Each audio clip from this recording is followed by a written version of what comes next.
नमस्कार दोस्तों, कैसे आप सभी। आपका हमारे यूट्यूब चैनल में स्वागत है। आइए आज हम बात करते हैं जो रेवेन्यू कोर्ट जो कि तहसील एसडीएम कार्यालय होता है, इसमें जो चालान लगता है। कभी आपने कोई आवेदन किया होगा तो आपको बोला गया होगा कि आप चालान लेकर आइए, तो आप किसी ऑनलाइन शॉप में जाते हैं और चालान लेके आते हैं। तो अब इस चालान को आप अपने मोबाइल या फिर आप अपने लैपटॉप में भी इसे काट सकते हैं। इसे काटना एकदम आसान है, आपको कुछ डिटेल्स भरनी पड़ती हैं और पेमेंट जैसे आप करते हैं तो आपका चालान जनरेट हो जाता है। आप उस चालान को प्रिंट कराकर वापस जमा कर सकते हैं। तो आइए चलते हैं वीडियो में, देखते हैं कि कैसे रेवेन्यू कोड का चालान कैसे काटेंगे। तो चलिए हम यहाँ पे अपना गूगल क्रोम ब्राउज़र ओपन कर लेते हैं। ओपन करने के बाद हमें यहाँ पे सर्च करना है MP ट्रेज़री। हमें यहाँ पे mp treasury.gov.in सर्च करना है। तो जैसे हम यहाँ पे MP ट्रेज़री सर्च करते हैं तो MP ट्रेज़री का ये फ्रंट पेज जो होता है वो यहाँ पे आ जाता है। तो आपको जो ऊपर साइबर ट्रेज़री का ऑप्शन मिलेगा, आपको उस पर क्लिक करना है। तो हम यहाँ पे जैसे ये इंटरफेस ओपन होगा तो हमें यहाँ पे साइबर ट्रेज़री पे जाना है। हम यहाँ पे साइबर ट्रेज़री का इस्तेमाल करेंगे क्योंकि हम ऑनलाइन चालान काट रहे हैं, तो हम साइबर ट्रेज़री के माध्यम से भी इसे काट सकते हैं। तो सबसे पहले इसमें आपको कुछ ऑप्शन दिए होते हैं, ठीक है। तो इन सारे ऑप्शन में से हमें ढूंढना है साइबर ट्रेज़री कहाँ पे लिखा हुआ है। तो साइबर ट्रेज़री जैसे हमें मिलता है तो हम यहाँ पे साइबर ट्रेज़री में क्लिक करेंगे। तो इसमें आपको जैसे साइबर ट्रेज़री है, एम्प्लॉय कॉर्नर है, ठीक है। तो इस टाइप के आपका ऑप्शन मिल जाता है। पेंशनर स्कीम है, तो हम साइबर ट्रेज़री में क्लिक करके फिर साइबर ट्रेज़री पर क्लिक करेंगे, ठीक है। साइबर ट्रेज़री के अंदर साइबर ट्रेज़री पे, तो जैसे हम यहाँ पे साइबर ट्रेज़री पे क्लिक करते हैं तो यहाँ पर आपको रजिस्टर्ड और अनरजिस्टर्ड का ऑप्शन ओपन होगा। जैसे हम यहाँ पे क्लिक कर रहे हैं साइबर ट्रेज़री में, तो यहाँ पे आपको रजिस्टर्ड यूज़र, अनरजिस्टर्ड यूज़र, तो आपको यहाँ पे अनरजिस्टर्ड यूज़र पे क्लिक करना है। तो जैसे आपने अनरजिस्टर्ड यूज़र पे क्लिक किया तो यहाँ पे बहुत सारी कैटेगरी आ जाती है चालान एंड सेल्स की। तो आपको यहाँ पे चालान एंड टैक्स में से आपको किस चीज़ का चालान काटना है, ठीक है। जैसे भी हम ये रेवेन्यू का चालान काटने जा रहे हैं तो आप इन ऑप्शनों में से आपको देखना है रेवेन्यू का, ठीक है। तो हम यहाँ पे रेवेन्यू ऑप्शन पे क्लिक करते हैं। तो जैसे हमने यहाँ पे रेवेन्यू ऑप्शन पे क्लिक किया तो यहाँ पे रेवेन्यू का पेज ओपन हो जाता है। अब पेज ओपन होता है तो यहाँ पे आता है डिपार्टमेंट। तो डिपार्टमेंट आपका वहाँ पे रेवेन्यू रहेगा, वो ऑटोमेटिक फिल है। आपको यहाँ पे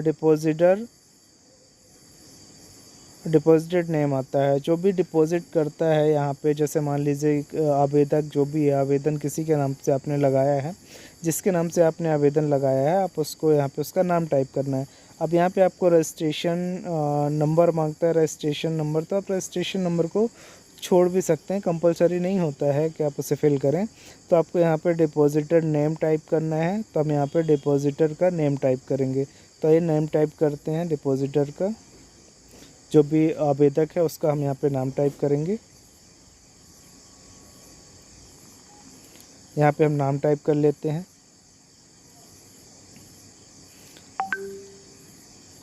हम यहाँ पे कुछ इस टाइप से नाम टाइप कर लेंगे।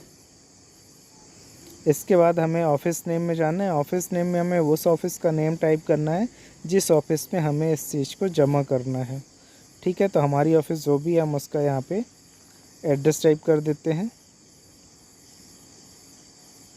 इसके बाद किस डिस्ट्रिक्ट में है वो डिस्ट्रिक्ट टाइप यहाँ पे सेलेक्ट कर देते हैं। फिर इसके बाद आता है आपका एड्रेस डिटेल्स ऑफ पेयर।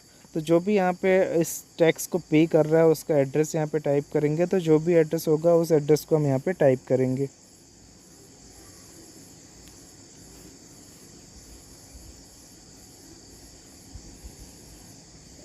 हम यहाँ पे एड्रेस टाइप कर लेते हैं। फिर स्टेट नेम आता है तो स्टेट नेम हम यहाँ पे डाल देते हैं। फिर सिटी आता है, हम सिटी का नाम टाइप कर देते हैं। फिर यहाँ पे स्टेट आता है तो आपको स्टेट टाइप करना है, आप किस स्टेट से हैं। इसके बाद आपको डिस्ट्रिक्ट सेलेक्ट करनी है। आपको एरिया का पिन कोड टाइप करना है कि जो भी आपके एरिया का पिन कोड है वो आप टाइप करेंगे।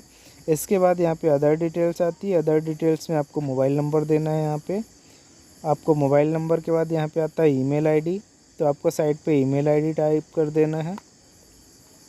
तो हम यहाँ पे मोबाइल नंबर और ईमेल आईडी टाइप कर लेते हैं।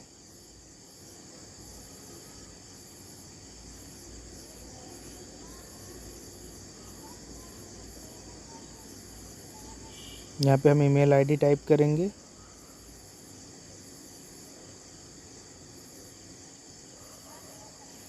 इसके बाद आता है डेट, कब से कब तक के बीच का हम चालान काट रहे हैं।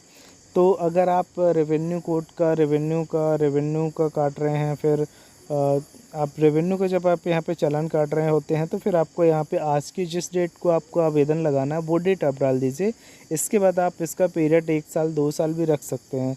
तो मिनिमम आप 1 साल रखिए। इसमें होता क्या है कि अगर मान लीजिए आपने या 2 या 4 दिन की डेट डाल दी, तो फिर अगर मान लीजिए वो आवेदन सबमिट नहीं हो पाया तो वो चालान की डेट एक्सपायर हो जाएगी। तो फिर आपको यहाँ पे डेट 1 ईयर की रखना है कि अगर 1 ईयर में कभी भी होता है तो आप यहाँ पे 1 ईयर डाल सकते हैं। अब यहाँ पे आपको मेन ज़रूरी जो ध्यान रखने वाली बात है वो हेड की बात है। आपको यहाँ पे हेड ध्यान से सुनना है। हम अभी यहाँ पे रेवेन्यू कोड की फ़ीस जमा कर रहे हैं, इसलिए हम इस हेड को जमा करेंगे इस हेड पे। तो हम इस हेड को सेलेक्ट कर लेते हैं और पर्पज़ यहाँ पे डालते हैं किस पर्पज़ से हम ये टैक्स जमा कर रहे हैं। तो हमने यहाँ पे डाल दिया, जैसे हमारा जो भी धारा थी हमने वो लिख दिया यहाँ पे। इसके बाद कितने का चालान काटना है, आप जो राशि यहाँ पे भरेंगे वही उतने का ही आपका चालान कटेगा। तो जो रेवेन्यू की कोर्ट फीस होती है वो नॉर्मल आवेदन में 100 रुपये होती है। तो हम यहाँ 100 रुपये को यहाँ पे फिल कर देते हैं और सबमिट करते हैं। सबमिट करने के बाद आपको यहाँ पे ऐड हो जाता है। ऐड होने के बाद यहाँ पे आपको स्टेट बैंक, आप किस बैंक के माध्यम से जमा करें, स्टेट बैंक आप सेलेक्ट कर दीजिए। हमने यहाँ पे स्टेट बैंक सेलेक्ट किया। इसके बाद अगर आपको ऑनलाइन पेमेंट करना है तो ऑनलाइन पेमेंट, या फिर ओवर द काउंटर आप करना चाहें तो काउंटर से भी करेंगे तो आपको यहाँ पे रिसिप्ट जनरेट हो जाएगी। तो आप यहाँ पे जैसे स्टेट बैंक सेलेक्ट करके आपको कंटिन्यू करना है। हमने कंटिन्यू पे क्लिक किया तो यहाँ पे कैप्चा फिल करने का ऑप्शन आ गया। आपको कैप्चा फिल करके सबमिट करना है।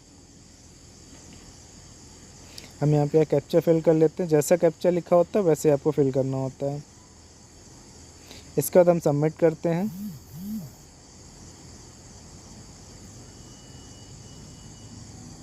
सबमिट बटन पर क्लिक करने के बाद आप पूछते हैं do you want to submit, क्या आप सबमिट करना चाहते हैं, तो आप इसे ओके कर दें।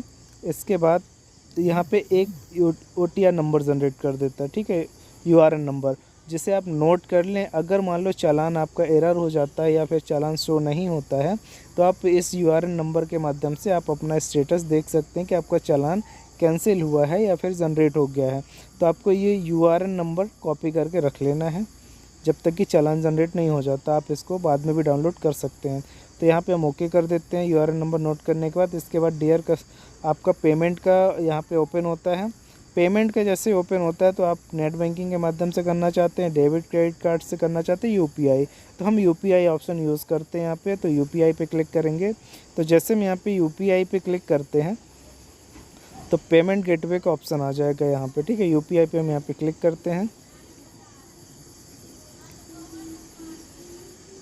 आप अदर बैंक नेट बैंकिंग भी यूज़ करते हैं, जैसे आप यहाँ पे करते हैं तो आपको यहाँ पे डिटेल्स आ जाती है, ठीक है। आपको यहाँ पे पूरी डिटेल्स आ जाती है सबमिट होके फिल होके।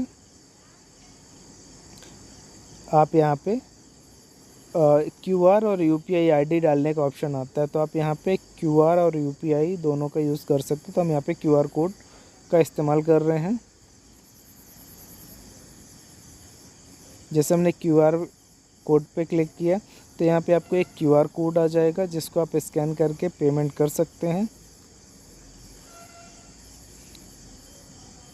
हमने यहाँ पे QR पे क्लिक किया। अब देखते हैं यहाँ पे QR कोड एक आ जाएगा, ये जनरेट हो गया QR कोड। अब इसे हम स्कैन करेंगे और अपनी पेमेंट को प्रोसीड करेंगे।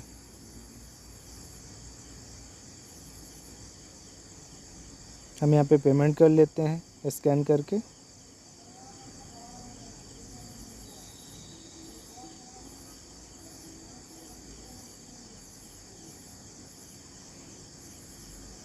जैसे आप स्कैन करके पेमेंट करेंगे तो कुछ टाइम यहाँ पे लेता है वो कंफर्मेशन के लिए कि आपके अकाउंट से जो पेमेंट कटी हुई है वो यहाँ पे सक्सेसफुली आ गई है। तो यहाँ पे ओके का मैसेज आएगा सक्सेसफुली, और यहाँ पे स्टेटस भी सक्सेस आ गया। थोड़ी टाइम रुकने के बाद 10 सेकंड करीब आपका टाइम लगेगा। 10 सेकंड बाद ऑटोमेटिकली यहाँ पे आपका चालान जनरेट हो जाएगा।